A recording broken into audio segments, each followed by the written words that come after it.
Hello,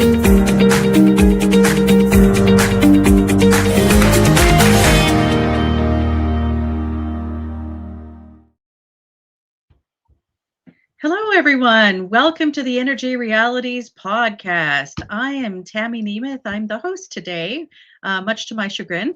And we've got an extra special episode today. We have the amazing Tom Nelson as our special guest. We're going to be talking about the American withdrawal from various UN and international organizations, conventions, and treaties. And of course, there's a number of climate ones in there. So it should be a fantastic conversation. We have today with us also David Blackmon. David, how are you? Oh, I'm just thrilled to be here. It's just another beautiful day in Texas, like all the rest of them are. Awesome. And there's not some big storm that's freezing everything right now? Even if there was, it'd be a beautiful day. But no, it's all lovely and cool, and I'm happy. Great.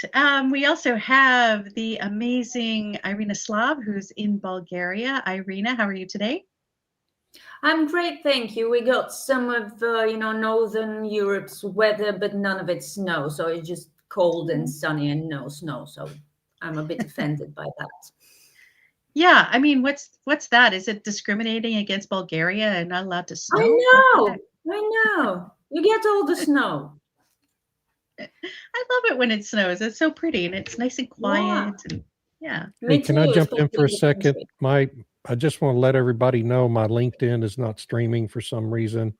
You can also find this stream on YouTube, on Stu's LinkedIn feed, on our social media accounts on X. So I'm sorry for the problem. Anyway, sorry, go ahead. Okay, that's unfortunate. And then we also have Stu Turley. Stu, today, are you in Abilene or are you in Oklahoma? I'm in Abilene today. You gotta love Texas. So we're overrepresented from Texas today. And then, of course, we have the incredible Tom Nelson, who's a host of the Tom Nelson podcast, who always has amazing guests on there. Hey, Tom, how are you doing today? Fantastic. I'm sitting here in Minnesota, not far from Minneapolis, Minnesota, but life is good at this spot right now. That's good. Okay. So there's no big SUVs coming into your neighborhood and honking and blocking traffic or anything? Nothing. Yeah. Life as usual is going on still right here. So life is good. I just want to give a plug to Tom's really great movie called Climate the Movie, The Cold Truth. It's fantastic and everyone should check it out. It's free on YouTube, I think. So, yeah. They haven't removed it? No, I think there's still about 100 copies of it are up, I think, all over social media. It's kind of everywhere. So I'm loving that. So how do you aggregate or know how many people have watched it if it's so dispersed across different channels? Yeah, you can't really tell. I just add up some numbers and you can't tell. And maybe the same person has watched it on multiple channels and everything, but we're very happy with how it did. And I give all the credit to Martin Durkin. He's fabulous. He's so knowledgeable, so good at what he does. So I'm really happy that he was able to do this. Yeah, I love that movie. It was so good. You had incredible people on there talking about what their experiences are trying to do the science and just the sort of resistance, which then takes us to what we're talking about today, which is the United States pulling out of a number of actually climate related institutions and whatnot. There's a list of 66 different organizations, treaties, conventions. Some of the big ones that are related to climate are the United Nations Framework Convention on Climate Change, which was the Rio Agreement that was actually ratified by the American Senate under the auspices it would just be voluntary. So America's out of that. They're also not going to participate and fund the IPCC, which is interesting. There's some conflicting viewpoints on whether that's a good thing or not. Roger Pilkey Jr. on Substack was saying this is a bad idea. But yeah, so Tom, if we could just start with you, what's your view of the implications of American withdrawal from these things for climate? Well, think it's fantastic news. I'm so happy. I think Pilkey Jr. is wrong. I think he's wrong on lots of things.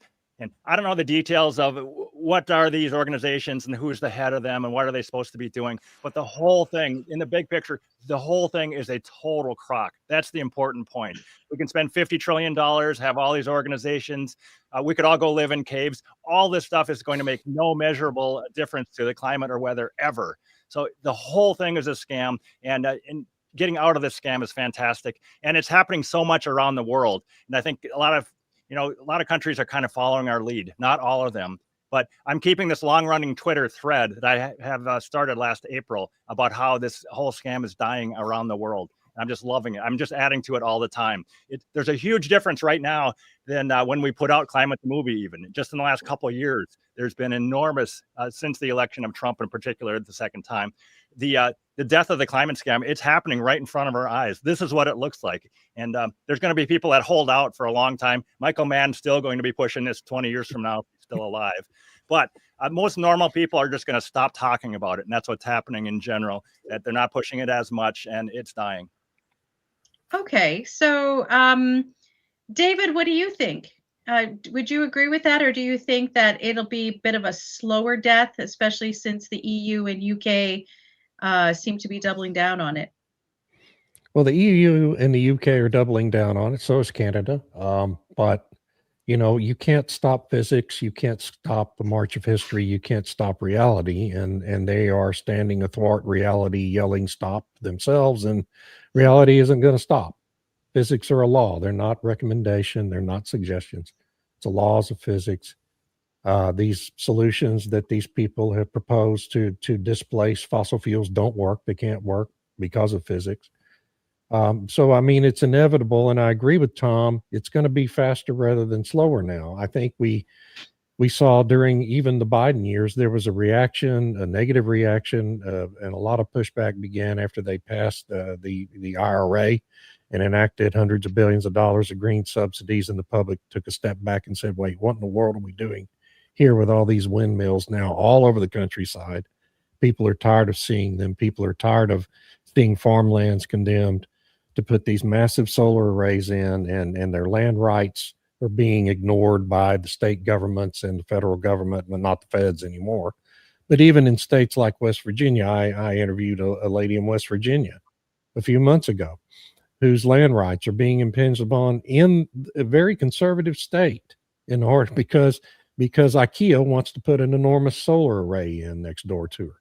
Okay, Yeah. This is crazy, and they're condemning thousands of acres of forest land, native forest land, to put in this damn solar array that's not going to do anybody any good.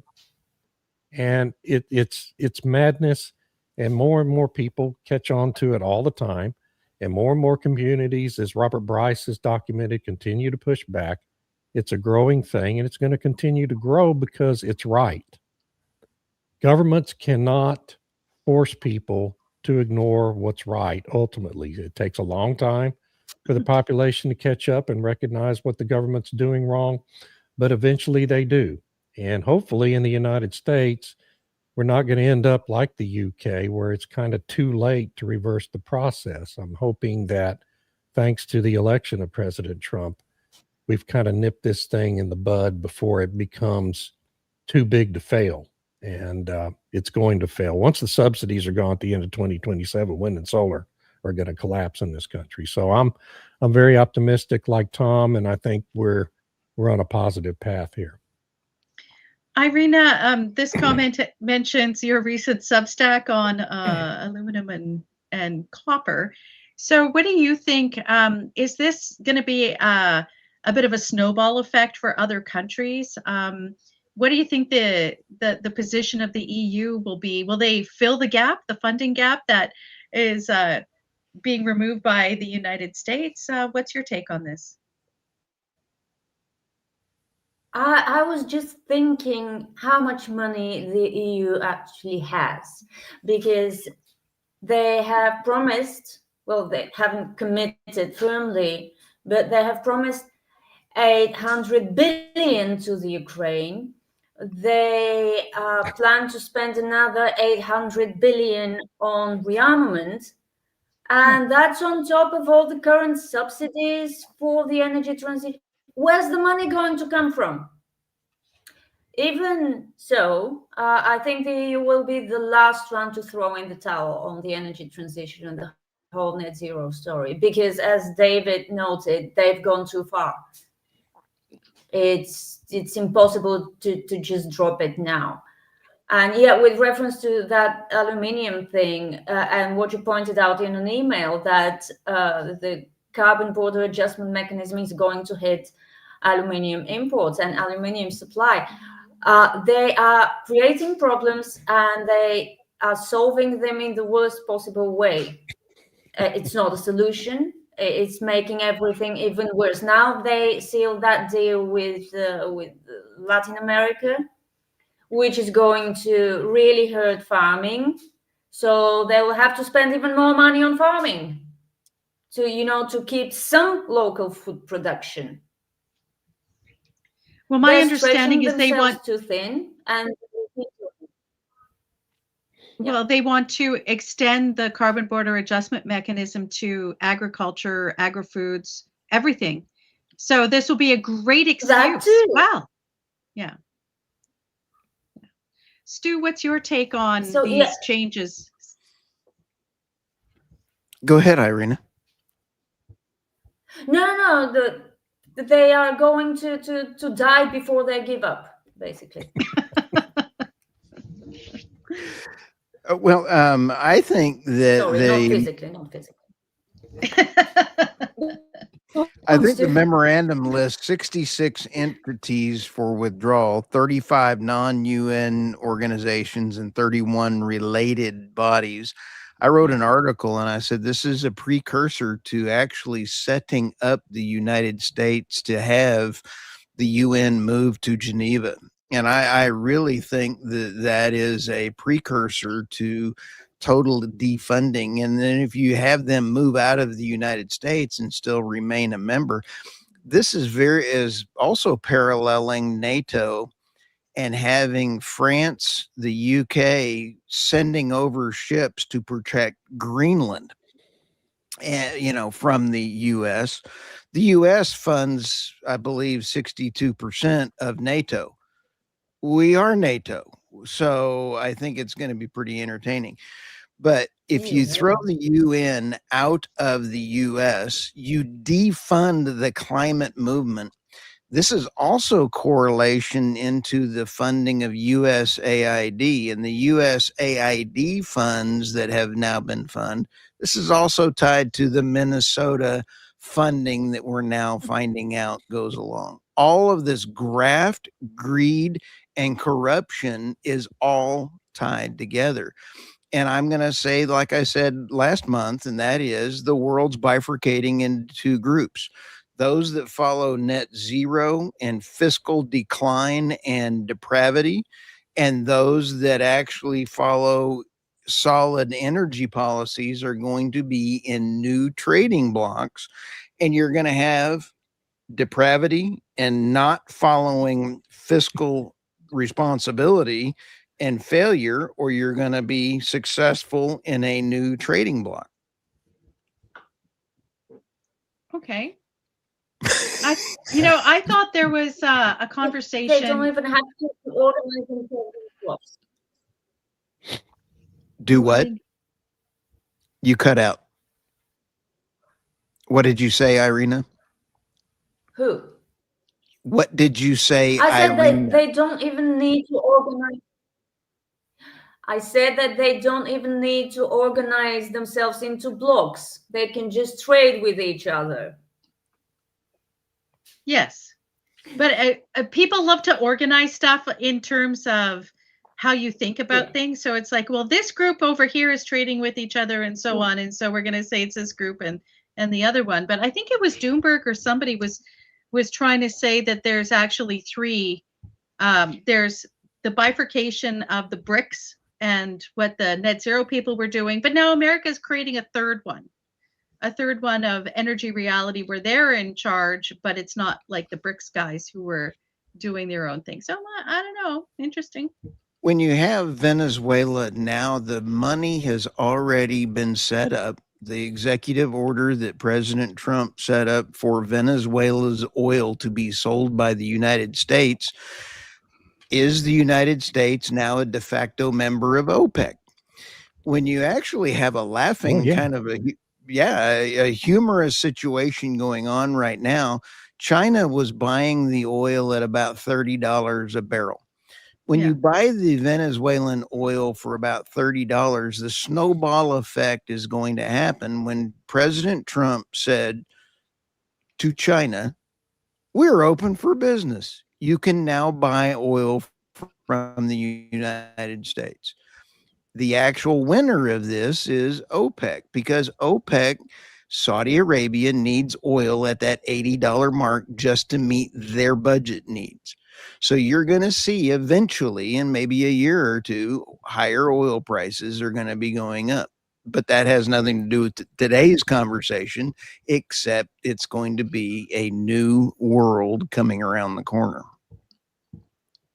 Back to Tom, on the IPCC, when we talk about Roger Pelkey's view that it's a mistake. And before we got on, we were also talking about, Mike Waltz, our ambassador to the UN, saying, it's really not feasible for the United States to get out of the UN entirely because it's important to have that seat on the Security Commission there. So on the IPCC, do you have a concern? They're going to keep issuing these reports with or without U.S. participation and funding.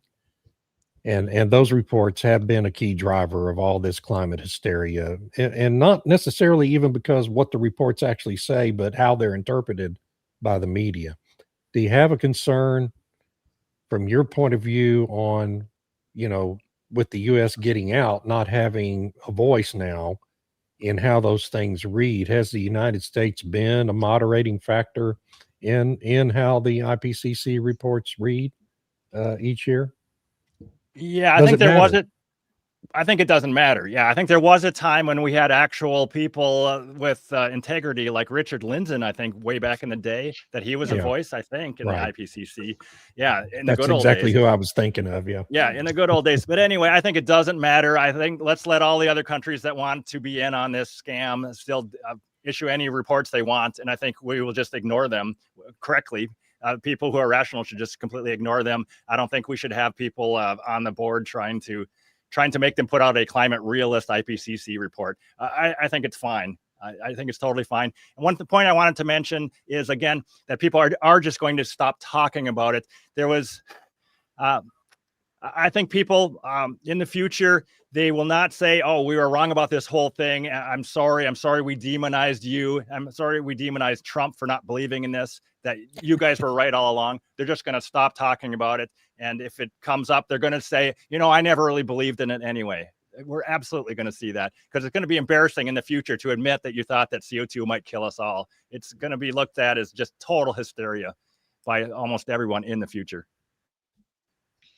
I agree. That's a really great point. I want to just share this little bit from Roger Pilkey Jr., where he said, the IPCC has overall done a very good job in its working group 1, playing things straight on the detection and attribution of trends in extreme weather. Oh, okay. But the overall statement for policymakers never says that. And then he goes on to say, at the same time, its working group 2 is captured by climate advocates. And throughout, the assessment relies heavily on implausible, outdated scenarios. So even though America has been participating in this, it has not been able to stop the climate extremists from dominating these reports. And I take your point, Tom. I think this is really great.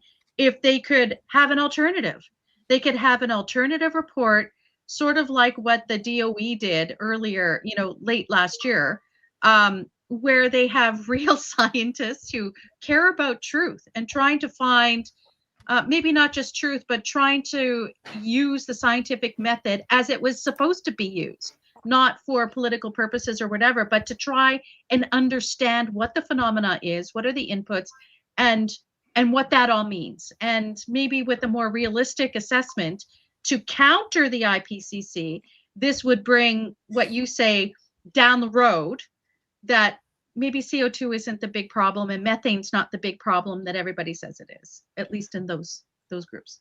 So I do have a lot of criticisms of Pilkey Jr., tons of specific criticisms. Not long ago, he said we need net zero ASAP. He said that. Yeah. That's completely crazy. And he was on my podcast a while back and he said that climate skeptics have lost the debate. He said that, which is absolutely not true. And he was also saying something about how he can't wait to tell his grandchildren about how he was a voice in getting rid of the incandescent bulb, that he's so happy that he thinks he was influential for some sort of bad weather preventing purpose. That's why we've got these bulbs that don't work as well and might be more dangerous for our health. So I have tons of bones to pick with him. It's really weird that he also is saying this stuff about trends in extreme weather. He's admitting that there aren't trends in extreme weather and CO2 is not causing bad weather. So it's very odd that he's all in on this net zero thing being a good idea and CO2 doesn't cause bad weather. It's really a puzzle. It Yes. is definitely a puzzle, and you have to wonder what's motivating it. Yeah, I do. Irina, do you have any questions you want to ask Tom? I throw it open to the other group members. No, I just like listening to him. No, I actually have a question for all of you. However, Trump is doing all this now, and his administration. What happens after the next elections if the Democrats win? If Always the problem, isn't it? Yeah. Well, I mean, that's Everyone. a facet of the U.S. system of elections. You know, everything can change with one election, and that isn't going to change. So we'll have to just wait and see and work hard to make sure we don't elect another barely functional or non-functional fake president who is a sock puppet for the deep state. I do think it's important to note that even the Democrats are backing away from this. There was some Yes. memo, something that just came out saying that basically this is so politically unpopular that we should stop talking about it because we're going to lose votes. So Yeah. it's kind of across the board. I don't think it will come back. I mean, we're going to get more Democrats as president, but I don't think it's ever going to reach the heights that it reached recently. But we'll see. And maybe there will be another global cooling scare. I mean, we've that's had very alternating. good point. We've had alternating scares for a long time. And actually in the media, I'm seeing a lot of stuff about, maybe CO2 is going to cause global cooling and it's going to get too cold in Europe to grow crops. I'm seeing a lot of that lately. And I think Yeah, they're Yeah. clearly You know, message testing that, right? It's a greenhouse gas. How are they going to? it's going to, What? the oceans are going to boil and it's going to get way too cold in Europe at the same time. Both of those. Yeah. It's Well, so it crazy. is very cold in Europe right now. It hasn't been this cold Yeah. in years. Yeah. We're supposed to think that the global warming. I've heard people argue we've defeated ice ages forever. We're never going to have another ice age. We never have to worry about global cooling, but we do. I mean, it's happened so many thousands of times. It's going to happen again. And we better be ready for it. Yeah, and actually kind of geologically, aren't we kind of getting close to a due date for that to happen again? Yeah. That's in what I'm terms hearing. of- Yep. Yeah, because we're in this interglacial period right now. Interglacial means between ice Between. ages. Yeah, yeah. I Which was say. Stu, what do you Yeah. think? Do what? What do you think about Tammy's question? I'm just absorbing this morning. I really think that the world is again going to wake up and people are tired of this. And it's much like we're seeing in Iran. You're going to see the masses start waking up and demanding that we stop having illegal migrations, and people are going to start. It is all tied to climate change funding. You eliminate the climate change and the graft and the greed, it's a mechanism. And Tom, it is climate change nothing more than a wealth transfer mechanism? Yeah, I mean, this whole narrative, the whole thing is scientifically unsound. It's 100% scientifically unsound. And every single alarming thing you've ever heard about CO2, all of it is wrong. So people do have different motivations. And there are some people, like I think Catherine Hayhoe, I think she actually believes when she gets up in the morning, she's helping to save human civilization from CO2. So there are some true believers, and there's a lot of outright fraudsters mixed together. And it's, yeah, people have incentives to, if you're Elon Musk and you want to sell electric cars, you might want to say a bunch of stuff about how we're saving humanity from the climate crisis. So there's a lot of motivations pointing towards this crazy hysteria, or that led to this ridiculous hysteria. But it can't last forever, and it's not. Here's a great one. Yeah. From Eric Ricks. Slayer 7557 says, I believe that Jesus will come back in the next 7 to 10 years, so we won't have to worry about any climate change. Now, I like that one. Yeah, here's the next one. And you take a look at this one. Wait, you believe CO2 doesn't cause a problem? Last time I checked, CO2 is plant food. It's the particulate matter that is in there in the plants that put out, I mean, not the plants, but the power plants that put out particulate matter that is some of the health problems. So CO2 is actually plant food. There are other things in there that are actually the problem. So if you want my honest opinion. Carbon-based life forms, dear commenter. Yeah. It's not, and saying it's plant food, you know, and I do it too, is really understating it. Carbon dioxide is the fundamental key building block for all life on planet Earth. Okay? Yeah. That's what carbon dioxide is. And we shouldn't ever lose sight of that. Yeah. Calling it a pollutant is absolutely absurd. Absolutely not a pollutant. They love to call it carbon pollution because they want us to think of black smoke. They don't want us to know it's invisible, it's natural, it's colorless, and we're exhaling 100 times as much right now as we talk versus what's in the outside air. And when people want their crops to grow better in a greenhouse, they raise the CO2. They pay good money to raise that number to a factor of 3 more than is normally there. And I think Will Happer has argued that maybe 20% of the increase in global CO2 yield, global wheat yields, is because of the additional CO2. There's lots of reasons why crop yields are going up, but having that additional CO2 is a big factor in crops growing better around the world. And if CO2 does heat the world a little bit, that is also a benefit, because always, of course, in human history, the cold periods have been bad periods. The little ice age not that long ago was a bad time to be alive. So we should enjoy this interglacial while it's around, because this warmth has been great so far. Let me ask this for a question. If pot growers and marijuana growers actually pump CO2 into a farm, and they bring in CO2 into the heating houses, should physics matter to the grid? Is this a little bit of a thing?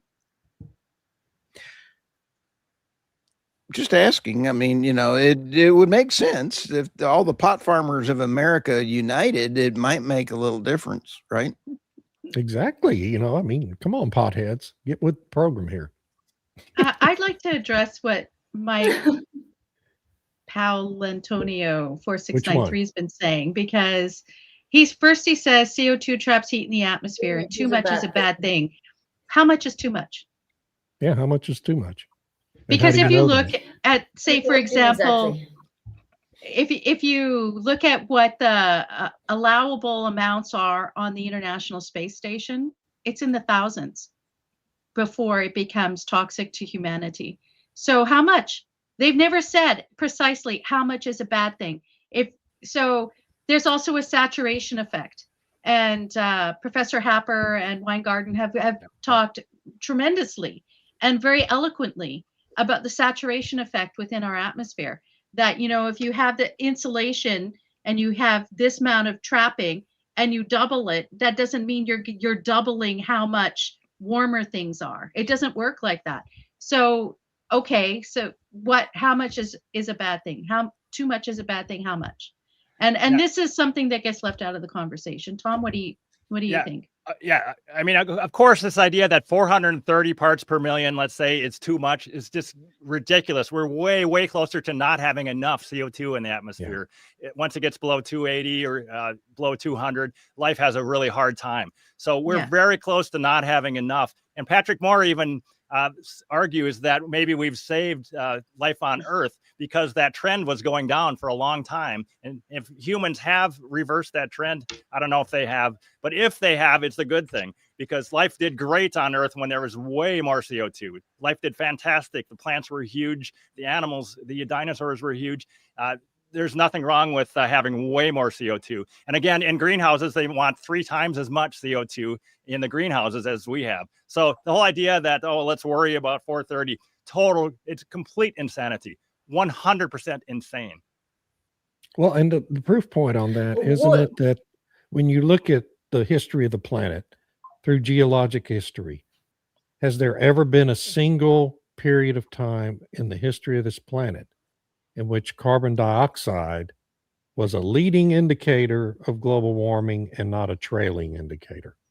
I don't believe there's ever been a single example of that, and yet we're all supposed to believe that suddenly things are different now. Am I wrong about that? As far as I know, for all of geological time, CO2 has never been the climate control knob. And now we're saying, people are saying now it is. And they'll even admit, oh, the temperature fluctuated even in the last couple hundred years, but that was for other reasons. But now CO2 is the reason. But it makes no sense at all, because if CO2 didn't fluctuate back then and the temperature did, then CO2 is not the climate control knob. I think that's an important thing to hammer when you're talking to a climate cultist, that CO2 is not the climate control knob. Not that it does any good, but yes, that's a good point. It does good with normal people, though. There's a certain subset. I have a question. Go ahead, Irina. Well, you call them cultists. You can't convince a cultist that facts are facts. I was wondering, I have been wondering for a while now, that the net zero crowd, the activists, tend to really ignore the effect of solar activity on the climate of our planet.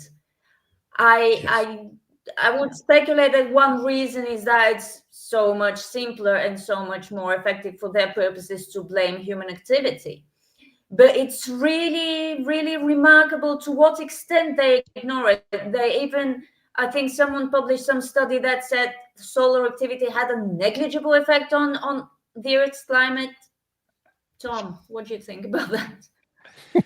No, generally the cultists and the scammers, and shout out Mike, that they don't want to hear about anything natural. And of course you can't, if sun is controlling climate, there's no way to control the rest of us and tax us and seize power and all that stuff. So the late, great Tim Ball said that the effect of CO2 on climate is, you can liken it to the tightness of one of the lug bolts on one of the tires of a car. It's a little tiny thing. It's not driving the car. It is a factor, but there's hundreds or thousands of factors. And the whole idea that we think that we can change our lifestyle and stop eating cheeseburgers and all these other things to prevent bad weather is crazy. And I do want to bring up at this point, this C40 cities document. I love that it was recently still up online, and a lot of mayors of major cities signed this crazy thing that said, to prevent bad weather, we need to limit each person to only 3 pieces of clothing, 3 new pieces of clothing per year. It's in writing. That's what they want to do to prevent bad weather. 3 pieces of clothing. And they say happily that no dairy, no meat, because that's going to prevent bad weather, and we can't fly. It is so completely crazy. It's amazing that as of recently, it was still online and mayors had signed this crazy document. That it's just amazing how far off the rails things really got. It's funny in a way and it's sad in a way. Christina Figueres, who was one of the negotiators for the Paris Agreement for the UN, gave a talk to the UK back in, I think it was 2020 before COVID, where she was going on about how we have too much stuff. Do we really need to have more than 3 sweaters? Do we really need to have more than 2 jackets or 1 jacket? Do we really need more than 2 pairs of shoes? And I'm like, yeah, you grew up in Costa Rica where the temperature is pretty temperate, but I'm sorry, you grew up in Canada or in the northern Europe. 2 sweaters? Are you joking me? Like 2 pairs How of many shoes? sweaters does she have? Right. I How many mean, pairs of it's just Christian How many Louboutins sweaters does does she have? she have? And how many pairs of shoes? Yeah. Yeah. Yeah. So we hear from a lot of elites that the CO2 problem, the alleged problem, is so bad that we have to change our lifestyles. And there was this Al Gore advice in his book, I believe, saying that to prevent bad weather, we should line dry our clothes. Yeah. So when do you think is the last time that Al line dried his own clothes? And also we're supposed to, when we want to do long haul travel, we're supposed to do that by bus. And again, when's the last time that Al took a bus trip across the country? It's amazing that he thinks that we're just going to do this stuff that he would never do in a million years. And of course, it's not just Al, it's almost everybody. Almost nobody, out of, even the cultists and the scammers, almost none of them are living as if they actually believe it. They're not living it. Yeah. They're enjoying all the benefits of hydrocarbon fuels, almost all of them, and without a care in the world. But they want to clamp down on our lifestyles, and they think we're going to knuckle under, but we're not. Absolutely, we're never going to knuckle under. Tom, do you think that we've seen the last COP? Because you've got Ed Miliband making 2 trips, not 1 trip to Brazil, but he made 2 trips on the same meeting. I mean, he had to go, he left his car running in the parking lot and had to go back, and then he had to go back. The elitist flying in and out to Brazil, and they then destroyed, I believe, 100 miles of the rainforest or whatever the number was. It absolutely eviscerated it and ruined it. The funding is going to go away. So this funding project that President Trump is pulling out could impact a significant chunk of things. Do you think this is the last COP? I would be surprised and super happy if it was, but I think they're going to still do it, but we'll find out. You know more than I do about cutting off the funding and making it go away. I would love it. I think it should. I think they should never have had any COPs, but it would be great if the funding cuts cause it to go away. I would love it. I would celebrate. I think they would just create something else. Wasteful annual climate conferences, the WEF is going to convene in 1 week from today, the 19th of January. Everybody mark your calendars. President Trump will be speaking at I'm looking forward to that one. I believe that it is going to be more than President Trump speaking. I believe it's going to be another notice to a global financial reset that Trump is not playing in the Davos game. And I think it's going to be absolutely wonderful. So you don't think he's going to go to Davos and apologize and take it all back for pulling us out of these 66 international organizations? I think he's actually going to tell Davos, I will accept your terms of surrender. That'll be interesting. I don't know. I'm concerned that there's such a big contingent going. You guys know better. I'm sorry, you guys know better than I do, but didn't Trump go to the UN and in front of the UN just say all this climate realist stuff just right to their faces? And didn't they cut off his teleprompter and he said it all off the cuff? Am I right there? I think he did. Exactly. Whatever he did, just I 5 loved months it. ago. That was fantastic. That was so great. I wanted to just point out here what Marco Rubio said in his statement when they withdrew from these organizations. And he said, these organizations actively seek to constrain American sovereignty. Their work is advanced by the same elite networks, the multilateral NGO-plex, that we have begun dismantling through the closure of USAID. And I think this speaks of a broader picture here of these sort of hazy, opaque, dark money networks that have funded all different kinds of things to destabilize the United States. And I think the climate ones have really, I mean, there's so much money that goes from philanthropy, so-called philanthropies and foundations to climate work that destabilizes not just the United States, but the entire Western civilization idea, that one should ask, why does this money go to do that? Tom, what's your view on Marco Rubio's statement? Yeah, it just made me think of other statements that people in the administration have made. They're using words like religion and cult and scam. They're using these words a lot, which makes me very, very happy. It makes me think about how far we've come since, I think it was about 2008 when Newt Gingrich sat down with Pelosi. I think it was on a couch, sat down with somebody. Maybe it wasn't Pelosi, but he was basically saying, let's get together, both parties, and fight carbon dioxide. Completely crazy, but the worm has absolutely turned, and I'm loving the straight talk we're hearing about using these words like cult instead of just you guys are right, but we're approaching it in the wrong way. We've heard there really is a crisis, but let's not spend too much money on it. They're just straight up saying let's not basically spend any money on it. It's not a problem. It's a religion, and let's get out of that whole business of trying to prevent bad weather. There are two things that I'm going to answer a couple things here. I think this one is actually pretty funny. When you sit back and think about Herr Starmer, the memes about the people begging Trump to come get their leaders is actually pretty funny. I've seen some of those.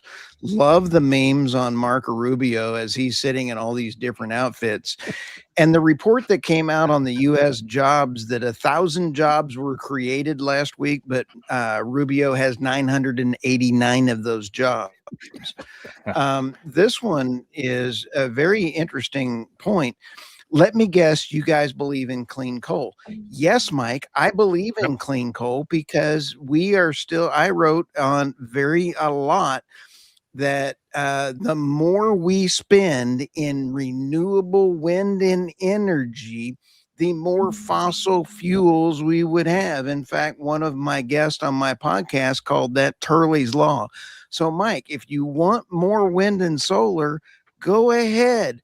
Fund it, and more fossil fuels will be used. And it is worked out very well. It is a very good formula.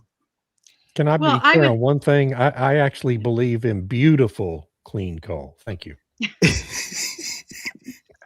Well, I feel bad for Irina because didn't Bulgaria have coal power, but they also had Soviet nuclear or old Russian nuclear that the EU is now saying you can't have?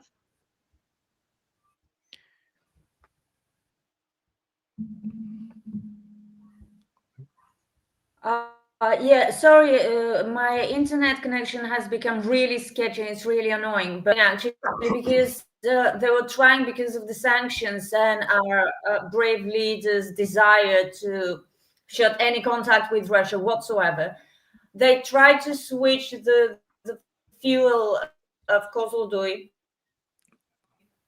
our only operating nuclear power plant, from Russian to Westinghouse to American. It didn't work. And in fact, just before the holiday maintenance, there was a problem with some component from Westinghouse. I mean, if it's built or country, in this case, it is calibrated to work with its equipment. You can't just switch equipment in a nuclear power plant. Have Westinghouse build the second nuclear power plant.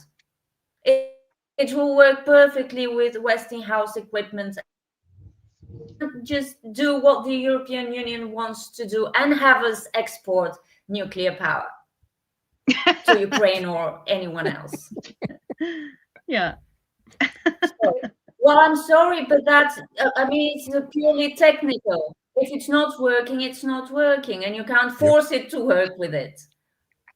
I'm sure it'll be the other way around, would be the same, trying to put Russian nuclear fuel into a Westinghouse reactor. It will be the same because that's how they're made. I understand. But yeah.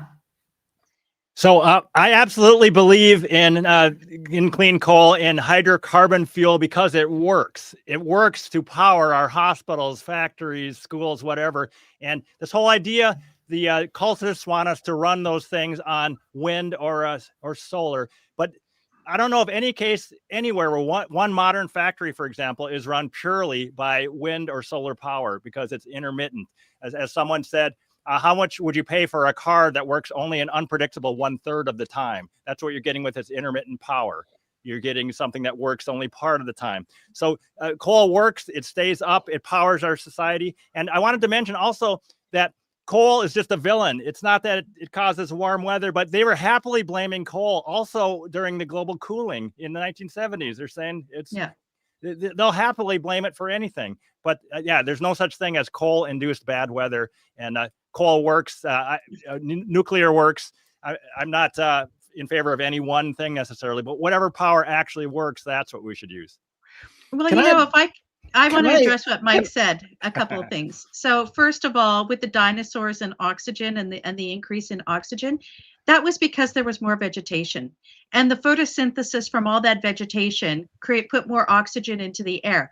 But why was there all that vegetation? Because there was higher CO2 levels and probably a lot of methane that broke down into the atmosphere to create water and oxygen. So and CO2. So it's like, you try to make an argument about science, and then these other things get thrown out. And then when you explain, it just gets dismissed and off to some other thing. Right. And with respect to coal, yes, like Stu had said before, there is the issue of particulate matter. David, you said that as well. But you know what? There's technologies to clean that, to remove the particulates before it gets out through the smokestacks or whatever, so that the emissions level, if that's what you really care about, is similar, if not the same, as a natural gas power plant. And most of the new Chinese coal plants that there's, I think, 2 opened every week or something, these new ones deploy that technology in order to diminish the amount of particulate matter, which then can create the dark bits on the snow and stuff like that, which can be bad for the environment and bad for human health. And so there's technologies in place to diminish that. That's actually through science. Science has allowed these technological innovations and whatnot. And, to be honest, last point, if CO2 and emissions were the really big problem, then why the heck do most of the environmental organizations and groups and lobbyists and advocates not want nuclear? Gee, right? You might almost think it's a money thing if you didn't know better. Or something else. Maybe it's related to all of the different things about changing the way we live that Tom had pointed out, that the C4 cities encourage, and all these other groups. So I don't know, there's other issues there. I do want to throw in one more thing about just how crazy the fight against carbon dioxide got. This is one of my favorite examples. I blogged about this a long time ago, and I'm going to read it. At the height of the CO2 hysteria in 2007, a peer-reviewed paper suggested that we spend $250 billion annually to hire and equip 200,000 crews of 10 people each to cut down trees and bury them. That was a serious thing, that we should cut down trees and bury them. And that's been revived since then. There's been papers written that this is what we should do to prevent bad weather and fight CO2. We should cut down trees and bury them. That's how crazy it got. No, it's insane. It's a religious thing. And this is what gets me about this particular statement, Mike, and I'm trying to be kind.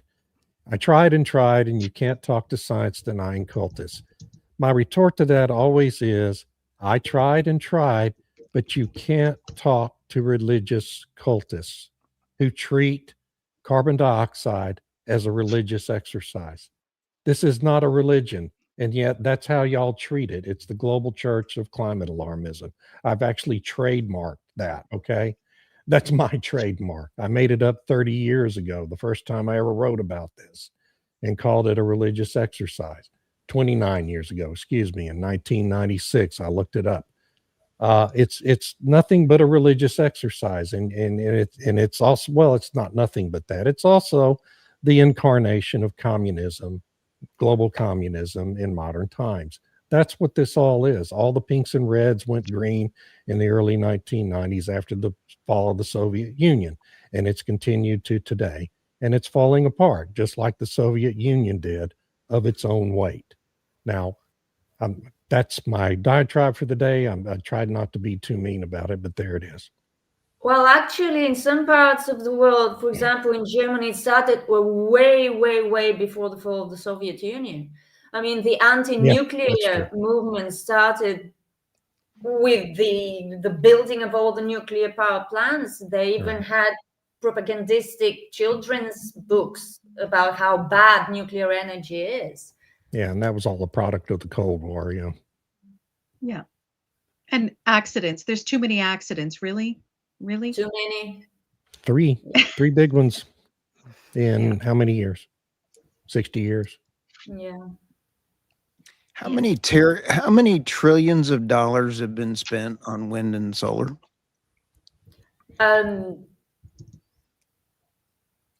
I mean, a reader must have said crunch the numbers with the help of Grok, but I can't remember. So let's just say it's a couple $1 trillion between friends. Oh, it's more than that. It's much more than that. It's well over Right. $10 trillion. How many? Well over 10 trillion. I asked Grok to try to calculate it for me a few Right. minutes ago, and they came So- up with like 13 So have trillion. I, and so I'm asking a loaded question. And so when you say how many trillions of dollars have been spent, how many trillions of dollars have been funneled to NGOs that have been migrating people around or paying for all of these things, you can start seeing money patterns tied to wind and solar. And this person is in here asking about whether or not we are science deniers. When you take a look at the grid was started about 100 years ago. You take a look at Westinghouse and you look at Tesla. Tesla started, the war between AC and DC. Physics matter to the grid. And where I'm going with this is I still think that follow the money. The money for climate science has gone through and they've changed the narrative. Tom, how often has the climate narrative been changing? It's now climate change, or the polar bears are now going to be eating dandelions, or, they if it doesn't work for a little while, they change it. How come the Obamas have bought land right next to the ocean if the ocean is supposed to be growing? I mean, and we're all going to be wiped out. So I think, yes, that is Nicholas Tesla, not Elon. So you are right. Thank you. The original Tesla. Thank you.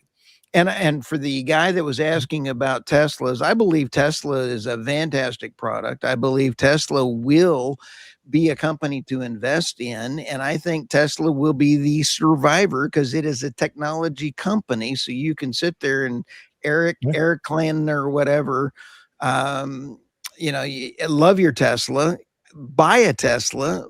I think if you want an EV, buy an EV. I think older people are going to love the auto drive feature, and it's going to keep me alive because every time I see a 99-year-old trying to drive, I'm praying they go buy a Tesla. Thank you for reading me rant. Somebody asked, not No, go ahead. whether nuclear power plant radiation is good. No, it's not good, but it's controlled. Come on. This is just very silly. It's not an argument. They control it. It's not like everyone working in and around nuclear power plants mutates or dies at 35. Really, seriously. And no, Chernobyl is not safe to live there for humans, but wildlife has returned to the surrounding areas and it's thriving. There's actually a lot of fauna around Chernobyl, and Chernobyl is the biggest and the only one caused by human mistake devastating nuclear power plant meltdown. One. Do you know how many nuclear reactors are in operation right now around the world? I don't, but there must be thousands and thousands. Yeah, I don't know the exact thousands. And we're talking about Chernobyl. Yeah, I think there's 820. Oh, come on! There's got to be more than that. That's got to be traditional power plants. So there will be. I mean, there's hundreds of nuclear submarines in operation. Oh, I see. Okay. Yeah. You know what I'm saying? The forest and fauna is back there and they're doing very well. Perfectly normal animals. You should check it out. Well, and remember, Seriously. we were all told that the half-life, if you have an accident like 3 Mile Island, after 3 Mile Island, the hysteria in the media was, oh my God, that area is going to be uninhabitable for thousands of years. Nobody even had to move. Okay. No one in the vicinity had to actually move away. It just all nonsense and hysteria. And yet the nuclear industry in the United States was set back for 40 years because of that. And all the hysteria, that's really what set back our industry and actually put it in paralysis for 4 decades. So all this disinformation about nuclear has just been incredibly counterproductive for our society. So there's 73 nuclear power plants under construction right now, at least they were in 2025 through 2026, 37 of which are in China. So clearly China believes, they're doing lots of coal, they're doing lots of nuclear, natural gas, and they build out wind and solar in order to keep their production capacity to be able to flood the European and global markets with those technologies, which of course have other downsides besides taking up the space and impacting wildlife and everything else. So yeah, nuclear's there, and people can complain and whatever else. But then there was this comment about the subsidies for fossil fuels, which came directly from Oil Change International, that lovely NGO, and that didn't find an oil and gas field it didn't hate. But it's one of these things where subsidies are discussed. When if it's a tax write-off, suddenly that's if it's in the tax code, that's a subsidy. It's a tax treatment that literally every business across the free world gets. Right, that's a subsidy. Yeah. But it's called a subsidy only for big oil. Even though it's like every company. So I don't know. But these arguments. So I've seen subsidy calculations, lots of them, that called it a subsidy when they assumed that you emitted a bunch of CO2 and that killed a bunch of people, and there was a cost associated with the CO2 induced death. So they called that a subsidy. You didn't have to pay anything for all this, the people that died from your CO2. That was how they calculated a subsidy in that case. So that's not a subsidy. Yeah, that's insanity, not a subsidy. Yes. Even the Obama administration was never able to come up with more than a $4 billion number. And that was all based on the assumption that the integrated oil companies benefited from percentage depletion, which they don't, and for the expensing of intangible drilling costs, which they don't. So the real number was more like $1.4 billion. And that is a drop in the bucket compared to what was passed under the IRA. And even those, even that 1.4 billion, what they called subsidies in there weren't really subsidies. They weren't direct money payments to those companies like the subsidies in the IRA. Yeah. Anyway, sorry. But, so this goes, if I could just tie this up now. So we have the complaints against subsidies for oil and gas or whatever, but was America not subsidizing all of these different international organizations and whatnot, but through participation and funding and all this kind of thing? So any last words about the US withdrawal from these global conventions, frameworks, institutions? We'll do a round robin. David, what are your final thoughts? It's morning in America again. Okay. Tom, what are your thoughts? I'll just say that from my perspective, COVID woke people up. I think that was a huge thing that happened. And that's a major reason for the whole vibe shift and the reason that people are questioning the experts and questioning fraud. And there's so much questioning and digging and independent research. And I think COVID really kicked off a great thing. It was horrible in its way, but it was great that it made so many people think for themselves. That's a good point. Stu, what are your thoughts? I think the world is going to heal in 2026. I think Tom's point is actually fantastic when you sit back and think about the people are going to find out how corrupt government is We have a uniparty in the United States of Republican rhinos and Democrats. And I think that the world is waking up to corruption. And I am tired of paying taxes to a corrupt government that is healing. I see things getting better. I see the war in Ukraine ending very soon. The whole oil dynamic is going to change. I think it is going to be actually a very good year for the world to heal. And I think climate awareness that Tom has been able to articulate has made an impact. And I think that people are going to change and realize, question everything. Irina, last thoughts?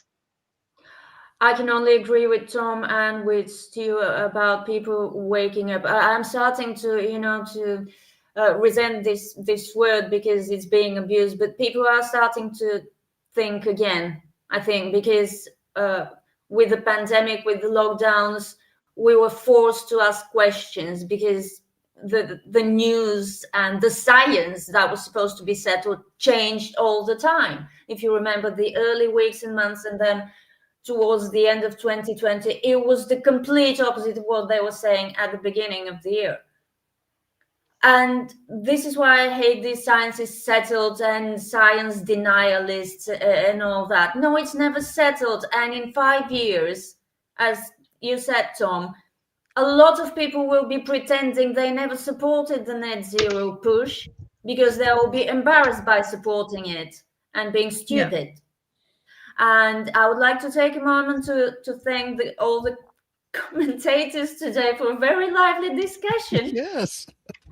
Keep it up, Tom. Did you bring the trolls with you, or they just smelled us out, sniffed us out? I don't think I brought them, but I don't know what happened there. I'm happy they're here. We don't normally get so many, but it was fun. Thank you. Mm-hmm. Yes, thank you, everybody. Thank you, Tom, for taking time out in your day to come chat with us about what the U.S. withdrawal from these institutions and frameworks and conventions. And thank you to everybody who participated in the conversation. Can I add one last thing? Yeah. If you like this content and enjoyed it, go to YouTube and like and subscribe. It's free. It takes you 30 seconds. It helps our stats. Go do it. Thank you. Awesome. Thank you. Thank you. Bye, everybody. Have a great week. Thanks.